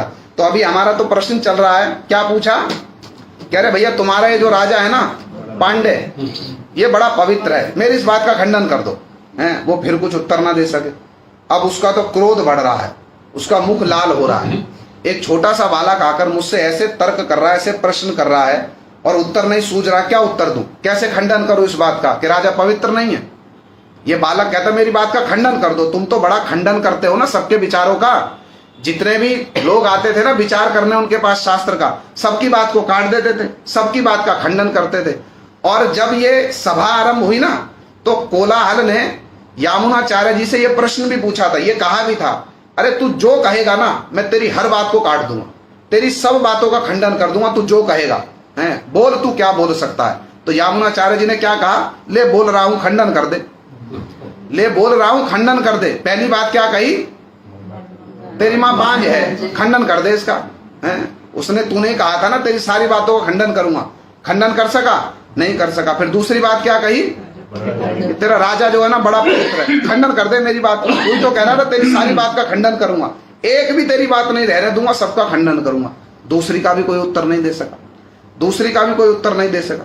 फिर तीसरा प्रश्न, अब यामुनाचार्य जी ने हाथ जोड़कर क्या कहा, भैया दूसरे प्रश्न का भी उत्तर यदि नहीं आ रहा हो, एक और प्रश्न कर लूं, क्या पता उसका उत्तर दे दो। तो तीसरा प्रश्न क्या किया है, मैं ये कह रहा हूं कि ये जो तेरे राजा की पत्नी है ना, ये पांडे राजा की पत्नी, ये सावित्री के समान सती और पति के प्रति निष्ठावान है, खंडन कर दे मेरी बात का। तीसरी बात क्या कही, ये जो तेरे राजा की जो पत्नी है ना, ये सावित्री के समान सती है और बड़ी निष्ठावान है, खंडन कर दे मेरी बात का। यदि तू कहता तेरी सारी बात का खंडन करूंगा तो खंडन कर दे मेरी बात का। अब सुनना आनंद और सुनने में आएगा। अब जब उसने सुना ना, वो तो क्रोध से आग बबूला हो गया, आग बबूला, उत्तर कोई दे नहीं सका और पूरी सभा में क्या खलबली मच गई। अरे ये कोलाहल तो कोई उत्तर नहीं दे पा रहा, कोलाहल तो कोई उत्तर नहीं दे पा रहा है। ये तो जो बच्चा आया है ना, ये यामुन, इसकी तो विजय हो गई, विजय हो गई, विजय हो गई। तो सुन करके कोलाहल को तो बड़ा गुस्सा आ गया, बड़ा गुस्सा आ गया, क्रोध में आग बबूला हो गया। और यामुनाचार्य जी, वो तो बच्चे हैं 12-14 वर्ष के, वो था वयोवृद्ध, वो गाली देने लगा यामुनाचार्य जी को, अब शब्द कहने लगा, अरे धूर्त, तू आकर के मेरी सभा में मेरा ही अपमान कर रहा है और ऐसी ऐसी बातें मुझसे कह रहा है। यदि तेरा शास्त्र ज्ञान है ना, पहले तू अपनी बातों का खंडन कर दे। यदि तूने अपनी बातों का खंडन कर दिया ना, मैं मान जाऊंगा, मैं तेरे चरणों के शरणागत हो जाऊंगा। समझ में आ रही तो बात? यदि तूने अपनी बातों का खंडन, भाई जब तू प्रश्न पूछ रहा है, तेरे पास उसका उत्तर भी होगा। यदि उत्तर नहीं है तो इसका अर्थ क्या है, इसका अर्थ क्या, तेरा ज्ञान पूर्ण नहीं है। तो तू पहले अपनी बातों का, पहले प्रश्न का उत्तर देते हैं।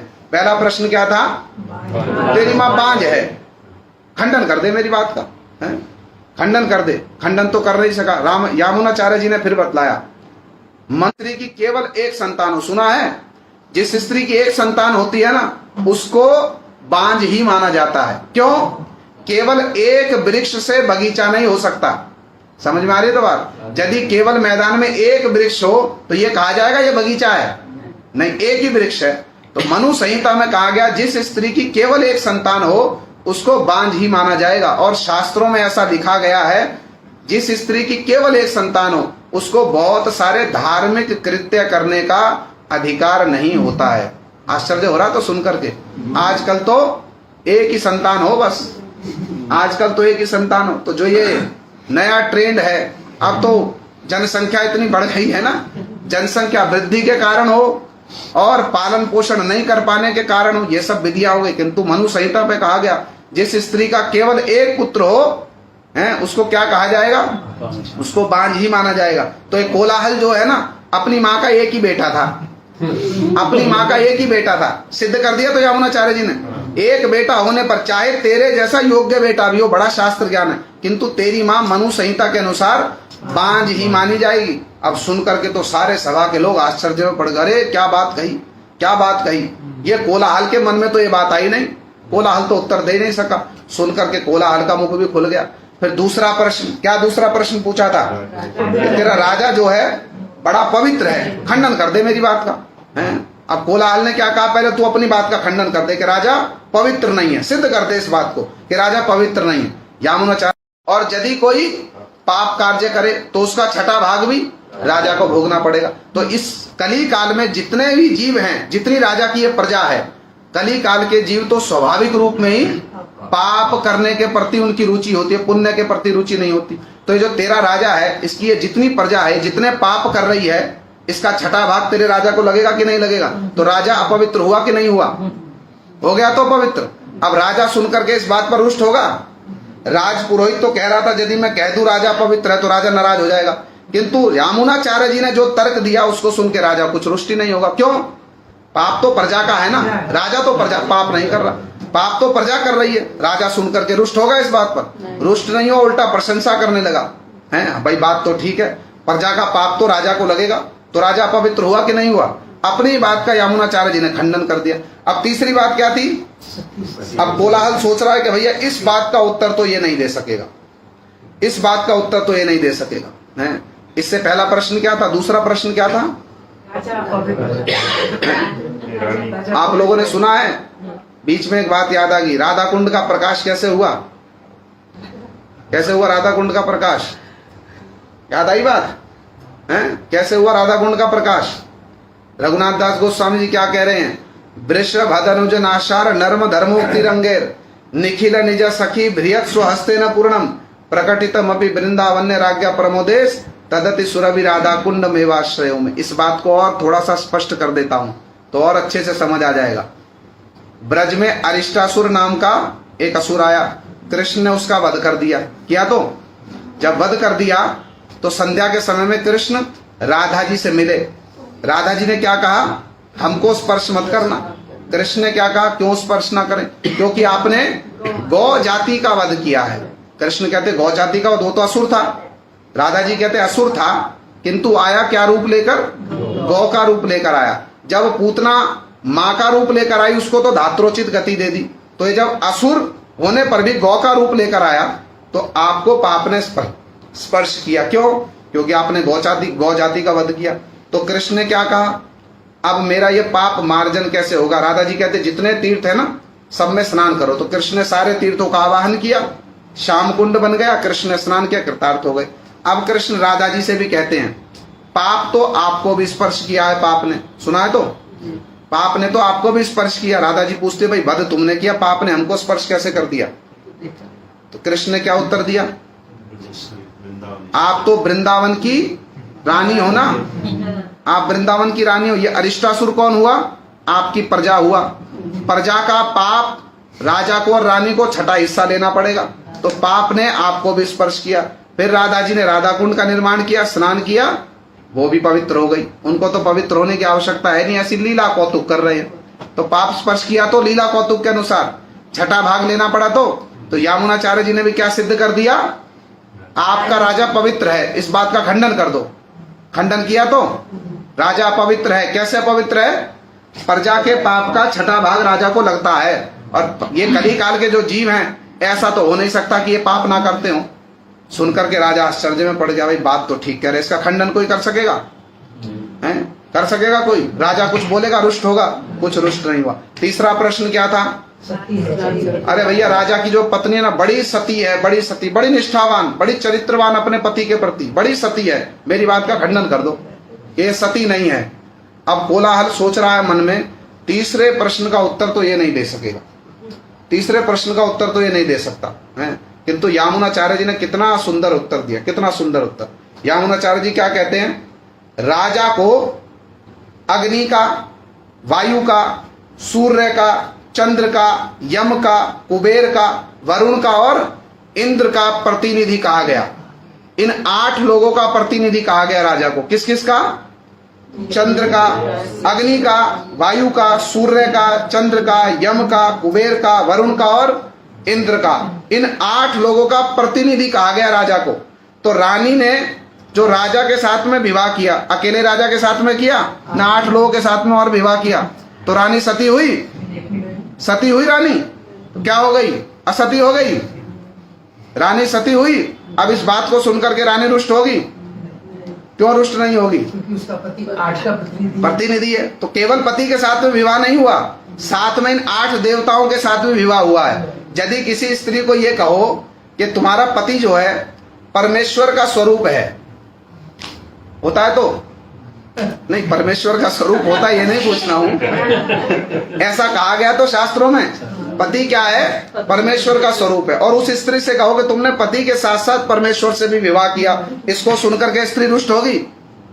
इसको सुनकर के तो स्त्री रुष्ट नहीं होगी। जब रानी ने भी ये सुना कि राजा जो है 8 लोगों का प्रतिनिधि है, तो केवल अकेले राजा के साथ में विवाह नहीं हुआ, 8 और देवताओं के साथ में भी विवाह हुआ है। तो एक पति के प्रति रानी कैसे निष्ठावान हो गई, सती कैसे हो गई? सुनकर के राजा भी आश्चर्य में पड़ गया, रानी भी आश्चर्य में पड़ गई। अरे इतना सुंदर उत्तर दिया, इतना सुंदर उत्तर। और उसी समय कोलाहल ने क्या किया? हाथ जोड़ करके यामुनाचार्य जी के चरणों की शरण ग्रहण कर ली। और जितने सभासद लोग थे ना, वो क्या कहने लगे जोर जोर से? आलवंदार, आलवंदार, आलवंदार। आलवंदार का अर्थ क्या हुआ? ये विजयी हो गए, ये विजयी हो गए, विजयी हो गए। तब से यामुनाचार्य जी का एक नाम क्या हो गया? आलवंदार। ऐसे बोलने में आनंद आया? कैसे बोलेंगे आनंद आएगा? आलवंदार। कैसे बोलने में आनंद आया? आलवंदार। तब से यामुनाचार्य जी का नाम क्या हो गया?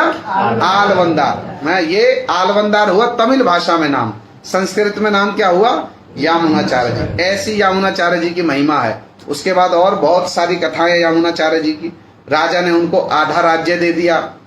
यामुनाचार्य जी का विवाह भी हुआ। वो अपने पत्नी इत्यादि के साथ में उसी स्थान पर निवास करने लगे। और बाद में श्रीनाथ मुनि जी के एक शिष्य हुए राम मिश्र जी, वो आए। वो यामुनाचार्य जी के साथ में उनकी भेंट हुई। बहुत सारी और लीलाएं हैं।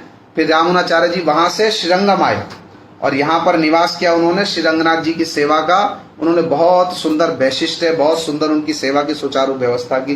तो बहुत सारी और लीलाएं हैं। हम लोग फिर उन सब लीलाओं को श्रवण करेंगे। आज समय भी हो गया है, आज यहीं तक रहे।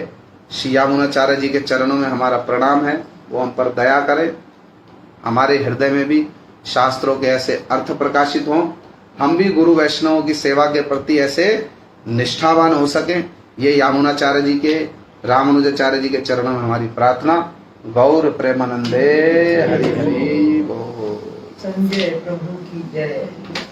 हमारे लिए तो यामुनाचार्य की पूजनीय है प्रभु। अरे अनादि प्रभु वाला ऑफर कर मुझे वो लीला थोड़ी सी बता दे। रामानुजा ने जब दीक्षा ली थी ना, तो किस तरह से जी उन्होंने अपना प्राण उन्होंने छोड़ दिया था उसमें, तो किस तरह से दीक्षा ली?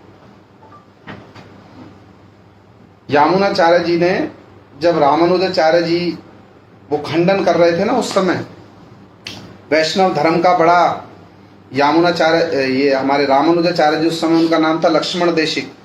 उनकी महिमा को, उनकी प्रतिभा को सुनकर के यामुनाचार्य जी बड़े प्रभावित थे। तो उनके एक शिष्य थे, जहाँ तक मुझको स्मरण है, गोष्ठी पूर्ण जी। उन्होंने उस समय, रामानुजाचार्य जी रहते थे वहाँ जहाँ से हम आए अभी, कहाँ? वरदराज भगवान जी के वहाँ पर, वहीं कांचीपुरम में, वहीं हम गए ना उस स्थान पर जहाँ उनका क्या नाम था? श्री पेरुम्बुदुर। वहाँ पर उनका आविर्भाव हुआ है रामानुजाचार्य जी का। तो उनकी महिमा सुन करके यामुनाचार्य जी ने अपने एक शिष्य गोष्ठी पूर्ण जी को, उनके हाथ में एक स्तोत्र की रचना करके, कि तुम ये स्तोत्र ले जाओ, मैं लिख करके दे रहा हूँ, और इसको तुम भगवान वरदराज जी के सामने जा करके सुनाना। और वहीं पर रामानुजाचार्य जी आते थे प्रतिदिन दर्शन करने। तो जब ये गोष्ठी पूर्ण जी उस स्थान पर गए और उन्होंने उस स्तोत्र को पढ़ने लगे, उस स्तोत्र में इतनी सुंदर सुंदर भावनाएं व्यक्त की गई थी कि रामानुजाचार्य जी बड़े आकर्षित हुए। उन्होंने गोष्ठी पूर्ण जी से पूछा कि भाई ये स्तोत्र किसने लिखा है? तो उन्होंने बताया, ये स्तोत्र हमारे गुरु जी ने लिखा। वो कहाँ पर रहते हैं? वो श्रीरंगम में रहते हैं। आप यदि उनका दर्शन करने जाना चाहें तो आप उनका दर्शन करने जा सकते हैं। रामानुजाचार्य जी गोष्ठी पूर्ण जी के साथ में कहाँ आए? श्रीरंगम में पधारे। किंतु तब तक यामुनाचार्य जी का, उन्होंने अपना अप्रकट लीला आविष्कार कर दी थी। तो उनका शरीर जो है उसी अवस्था में था जब रामानुजाचार्य जी पहुंचे। तो जब वो पहुंचे उस स्थान पर, तो उनकी 3 उंगली जो है ऐसे बंद थी। अब जब 3 उंगली बंद हैं, तो रामानुजाचार्य जी ने, यहाँ गुरु जी ने वर्णन किया उसमें, वो समझ गए कि इनकी कोई 3 इच्छा जो है वो अपूर्ण रह गई है। तो रामानुजाचार्य जी ने उनकी 3 अपूर्ण इच्छाओं को जानकर, वो तो मन मन में प्रेरणा देने वाले हैं ना, उनके माध्यम से प्रकाशित करेंगे। तो रामानुजाचार्य जी जान गए कि भैया इनकी कोई 3 इच्छा प्रकाशित है। तो रामानुजाचार्य जी ने उनके निकट में बैठकर, यहाँ गुरु जी ने बतलाया है, उनके निकट में बैठकर रामानुजाचार्य जी ने 3 प्रतिज्ञा की। यामुनाचार्य जी की 3 अभिलाषाएं थी, उनको जानकर रामानुजाचार्य जी ने 3 प्रतिज्ञा की। पहली प्रतिज्ञा क्या की? कि मैं श्री वैष्णव मत को ग्रहण करके, ये जो आपका श्री वैष्णव मत है, मैं इसको ग्रहण करूंगा और अज्ञान से मोहित जीवों को मैं 5 संस्कारों से संपन्न करूंगा। श्री संप्रदाय में 5 संस्कार होते हैं, हमारे संप्रदाय में भी होते हैं। श्री संप्रदाय में होते हैं ना, ताप, मुद्रा, नाम, मंत्र, यज्ञ, याज्ञ, ऐसे करके 5 संस्कार होते हैं। तो रामानुजाचार्य जी ने पहली प्रतिज्ञा क्या की? मैं श्री संप्रदाय को ग्रहण करूंगा और अज्ञान से मोहित जीवों को 5 संस्कारों से संपन्न करूंगा। और द्राविड़ आमनाय में जो ये गुरु परंपरा चली आ रही है, यामुनाचार्य जी की, श्रीनाथ मुनि जी, ये सब जो गुरु परंपरा चली आ रही है, इसमें सारे जीवों को मैं क्या करूंगा? इसमें दीक्षित करके उनको शरणागति धर्म की ओर मैं उन्मुख करूंगा। ये जब पहली प्रतिज्ञा की रामानुजाचार्य जी ने, तो 1 उंगली खुल गई, 1 उंगली खुल गई यामुनाचार्य जी। दूसरी प्रतिज्ञा क्या की? मैं जगत जीवों के कल्याण के लिए वेदांत के श्री भाष्य की रचना करूंगा। जैसे हमारा भाष्य गोविंद भाष्य, ऐसे वेदांत की रामानुजाचार्य जी ने श्री भाष्य की रचना की। जब ये प्रतिज्ञा की, दूसरी उंगली खुल गई। तीसरी प्रतिज्ञा क्या की कि पराशर ऋषि ने जीव और ईश्वर आदि के स्वभाव, उपाय आदि का प्रकाश कर जिस पुराण रत्न की रचना की है, मैं उसका अभिधान माने डिक्शनरी प्रस्तुत करूंगा, जिससे इन सब विषयों में साधारण जीवों का भी प्रवेश हो सके। जब ये तीसरी प्रतिज्ञा की, यामुनाचार्य जी की तीसरी उंगली भी खुल गई। जब ये सब लीला प्रकाशित हुई वहां पर, तो सारे लोग जो उपस्थित है सब जान गए कि यामुनाचार्य जी ने रामानुजाचार्य जी को अपने सक्सेसर के रूप में उन्होंने स्वीकार किया। ये रामानुजाचार्य जी क्या होंगे? भविष्य में वैष्णव धर्म के विशेष संरक्षक होंगे। ये लीला वहां पर संपादित हुई। उसके पश्चात तो रामानुजाचार्य जी की सब लीलाएं हम लोग यहाँ पर सुनते ही हैं। तो आज यहीं तक रहे। गौर प्रेमानंदे हरि हरि बोल।